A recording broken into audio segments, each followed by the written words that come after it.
Hey everybody, what's going on? It's me, Jimmy, your English teacher, your buddy, your friend, your pal, your comrade, your homie. Let's talk about American culture. Now, I teach English classes online. I have a lot of students from different countries, and besides talking about grammar and vocabulary and all of those fun things, I get a lot of questions about American culture. What is it like to live in the USA? What is food like? What do people like to do? What is considered rude? What is considered polite? Things like this. So I thought I could make some videos just talking about American culture. So let's begin with a topic that comes up a lot. I get asked this question a lot by my students. They ask me about guns, firearms, pistols, rifles, shotguns, bullets, machine guns, shootings. Yes. It's a part of our history, a part of our culture. There are many unfortunate things that happen because of this cultural attitude, and I just want to explain what gun culture is like in the United States, because maybe it isn't what you think. So first of all, when we are talking about laws, it is always going to be different depending on the state that you live in. Now, there are 50 states in America. In the United States of America, there are 50 states. There's a fly going around my face, driving me crazy. So, what might be true in Texas maybe is not true in Illinois, where I live, is not true in Florida. It's different in New York. So you have to be specific with the state that you're talking about. So let me talk about where I'm from, Illinois. Can you buy a gun at Walmart in Illinois? No. No, you cannot. Guns are not a big part of our culture here. We have strict laws compared to many other states. We have some of the strictest laws. For example, in Illinois, you need to get a background check to buy a gun. You need a permit to conceal your gun. By law, you need to keep your gun separated, stored, locked, and unloaded. There is a ban on assault weapons. High-capacity magazines are prohibited. Can't bring guns into bars. You can't bring guns to demonstrations or state capitals. You cannot bring guns on a college campus. If you have a violent offense on your police record, you may not carry a gun. There are many laws. There are a lot of different gun laws. If I read all of the gun laws, this is going to be a very long video. But this is just me telling you that laws are not the same. So, yes, Illinois has strict gun laws. But that does not mean that Illinois has the least amount of gun violence. So this is where things can get complicated, and this is where there is a lot of debate and argument and controversy with this topic. It's a very controversial topic. There's a lot of arguing about this. Politicians don't agree. It's a really big political opinion. This can be a topic that can make people mad and opinionated and passionate. If I'm at a bar with a bunch of people, a lot of people that I don't know, a group of people that maybe I don't know them so well, maybe I would not talk about guns because maybe people will get mad, or you never know, okay? It's a topic that some people have strong opinions about. But I will say that Illinois, according to everytownresearch.org, ranks number 7 out of 50 for the strongest gun laws. But Illinois has an above average rate of gun violence. Some of that has to do with the states next to Illinois, like Indiana and Wisconsin. Their laws about guns are not so strong. So people can buy guns in Indiana, they can buy guns in Wisconsin, and they can drive back, and there is nobody checking their cars when they come back to the state. You can travel through states pretty much freely. Nobody will stop you changing states. So these kind of things happen. So when you think about the shocking images that maybe people see in other countries, where they're like, oh my God, like selling guns at Walmart, or, gun shows, and people can buy guns very easily, those will be in other states. For example, Texas. That is a state that a lot of people associate with guns. The gun violence rate is similar to Illinois, but the strength of the laws is a lot lower. You also have places like Florida is also known for not having very strong gun laws. And it's really hard to say because, so for example, I found here, Wyoming has some of the weakest gun laws in the country, and the violence rate with guns there is incredibly high. But something to remember is Wyoming also has the smallest amount of people. So that can kind of influence the numbers. So it's hard to say. It's hard to say sometimes how effective laws are. It's hard to say because, like I said with Illinois, my state has strong laws, but the other states next to it, maybe they don't, so you can still get a gun. Yeah.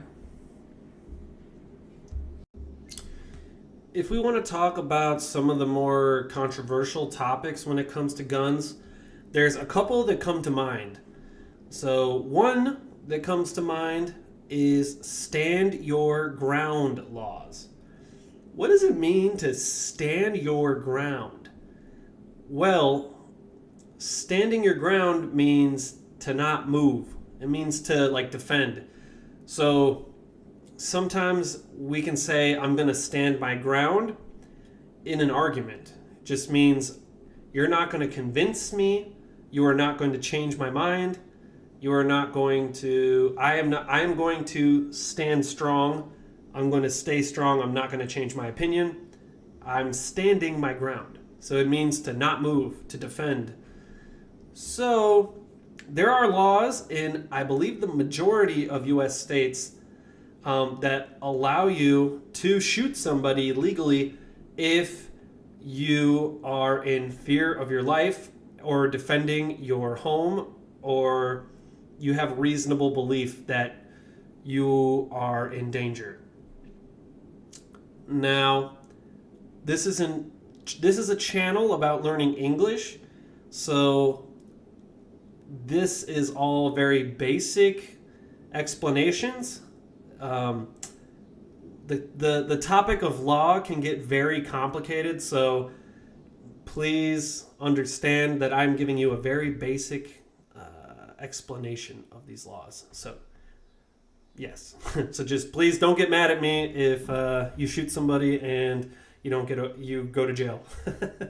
Just kidding. Please don't shoot anybody. Anyway, so we've had some controversial cases in the United States with stand your ground laws. One of the most famous ones was in Florida, and that was with Trayvon Martin and George Zimmerman. Again, this is an English channel. I don't want to get so into this story because it's complicated.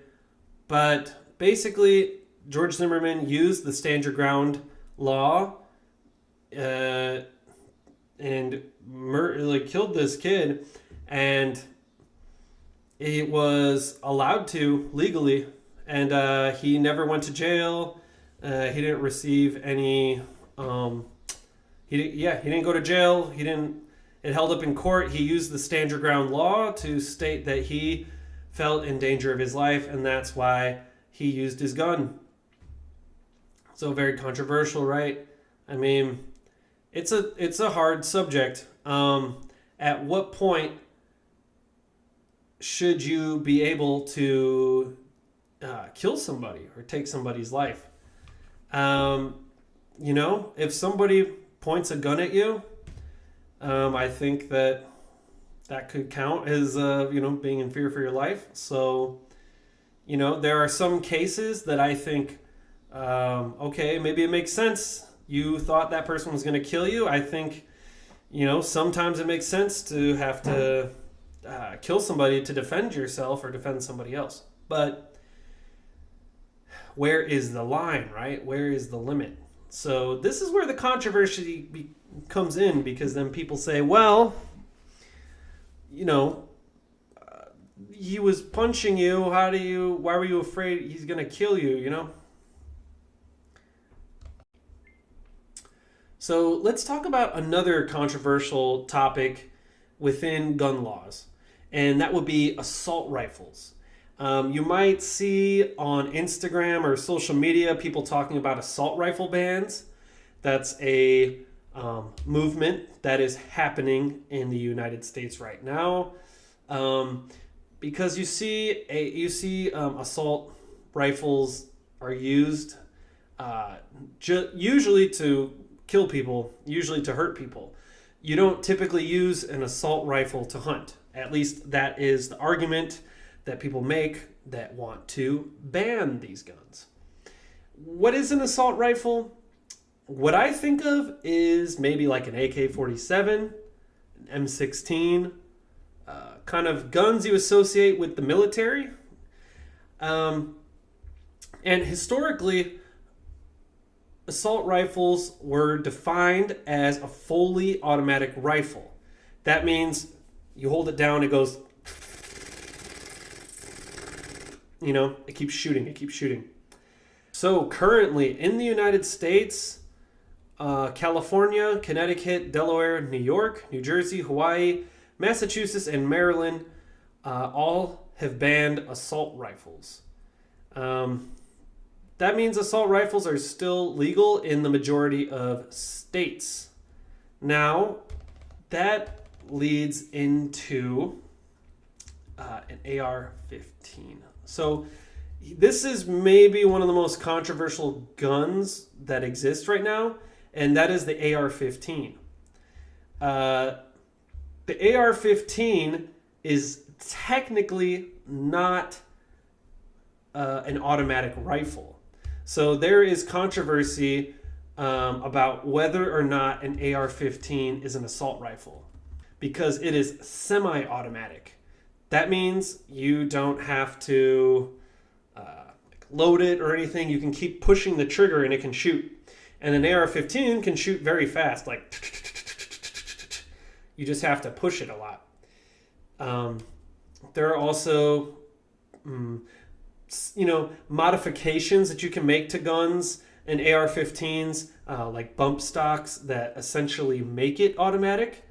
Those have been mostly banned, I want to say.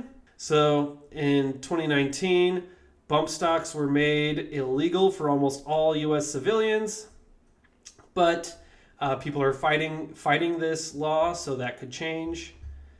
Um, like I was saying, this gets really complicated. This is a very complicated topic. Um, Another thing that's complicated is that there are what we call loopholes in the law. So you start to see things like something like this. This is a pistol. Yes, this is a handgun that this person put different modifications on it and turned it into a rifle. So even though it's technically a pistol, it was kind of made to be a rifle, and now it basically is a rifle. So even though maybe there could be an assault rifle ban in this person's state, they could say, hey, this is not an assault rifle. This is a pistol with modifications that make it look like an assault rifle. Yes, so very complicated, very, very complicated. It's not so easy to just ban guns. It's really hard. You also have the NRA, the National Rifle Association of America. They fight a lot of legal battles to fight against gun laws. So, yeah, we have a history of having guns in this country. There's a gun culture. People love guns. There's some people, and that's not saying everybody loves guns, but just the people who do love guns, they love guns. So let's talk about like gun culture in different states too, because it's not always the same. Where I grew up in Illinois, northern Illinois to be specific, I didn't know anybody who had a gun. I don't think I knew anybody that had a gun. Maybe, and if I did, they didn't show it to me, or they didn't, it was hidden or kept secret. I think one time I went to southern Illinois in a rural community in the country, out of the city, out of the suburbs, just the farmland, and I met somebody who had guns, and in that point in my life, it was the most guns I'd ever seen. He had I think he had an AR-15. I can't remember. He had a big revolver. He had a lot of guns. That to me was crazy. But I have friends that grew up in Texas. I have friends that grew up in Florida, and friends from the South. They said it was normal for me to see guns growing up. I shot guns when I was a kid. It was very normal for me. And the United States, historically, we are a country of farmers, so very common for farmers to have guns to shoot animals, so it kind of makes sense why we have guns. But yeah, I guess my main point with when we talk about guns in the United States is that it is not the same everywhere. It really depends what state you're talking about, because yeah, like I said before, I cannot buy a gun at Walmart and take it home the same day. I cannot do that. Maybe somebody in Texas can. It's a very complicated subject, especially when we start talking about the laws, because there are a lot of loopholes. You can ban assault rifles, but then somebody can make a rifle that is basically an assault rifle, but it's not legally an assault rifle. So, even when they make laws, it's like they can still find ways to not follow the law, or to get around the law. They're still following the law, but they're getting around these laws. So yeah, I mean, guns are a lot more common here than other countries. That's definitely real. I've traveled in Mexico. Never really saw that many guns down there besides in the hands of the government. Anytime I've heard about a gun on the street, it looks like an old antique, you know what I mean? It doesn't look like a new gun. So yeah, I think, it's if I hear that somebody has a gun, it's not that weird. I can think off the top of my head of a couple friends, maybe like 3 to 5 friends that have guns. just thinking off the top of my head. And I'm in a state where that's not so common, but I still know people who have guns. I personally do not have a gun. I don't have any problems with guns, really. I mean, if people are responsible, it is scary when people have guns and they don't seem responsible, or they don't seem to understand safety, or maybe they seem a little bit, I don't know, just angry or chaotic or unpredictable. So, like I said, guys, it's a complicated subject. I just kind of wanted to talk about it a little bit. Hopefully that clears some things up.